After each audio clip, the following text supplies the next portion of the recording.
Finally sir, ಈಗ ಕೊಲೆ ಆರೋಪದಲ್ಲಿ ಅವರು ಪೊಲೀಸ್ ಕಸ್ಟಡಿಯಲ್ಲಿ ಇದ್ದಾರೆ. ಮೊದಲ ದರ್ಶನ್ ಮತ್ತು ಇವತ್ತಿನ ದರ್ಶನ್ ಏನನ್ಸುತ್ತೆ ಸರ್? ಭಾಳ ಡಿಫ್ರೆನ್ಸ್ ಅನಿಸುತ್ತೆ.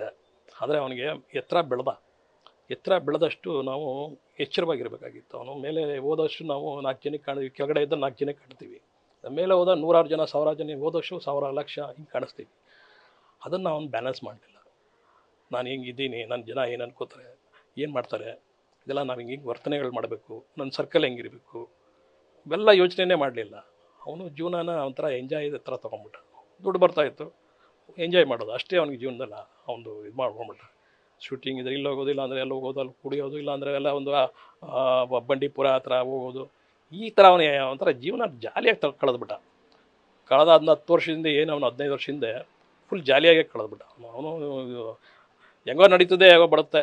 ಅಭಿಮಾನಿಗಳ ಬಳಗ ಇದು. ಅಭಿಮಾನಿಗಳ ಬಳಗ ಯಾಕೆ ಜಾಸ್ತಿ ಅಂತಂದರೆ ಪುನೀತ್ಗೂ ಯಶ್ಗೂ ಸುದೀಪ್ಗಿಂತ ಜಾಸ್ತಿ ಇದೆ. ಅಂದರೆ ಈತ ಡೌನ್ ಟು ಅರ್ತು. ಯಾರೇ ಬಂದರೂ ಮಾತಾಡ್ತಾನೆ. ಅವ್ರ ಹೊಸ ಒಂದು ಫಂಕ್ಷನ್ ಕರೆದ್ರೆ ಹೋಗ್ತಾನೆ.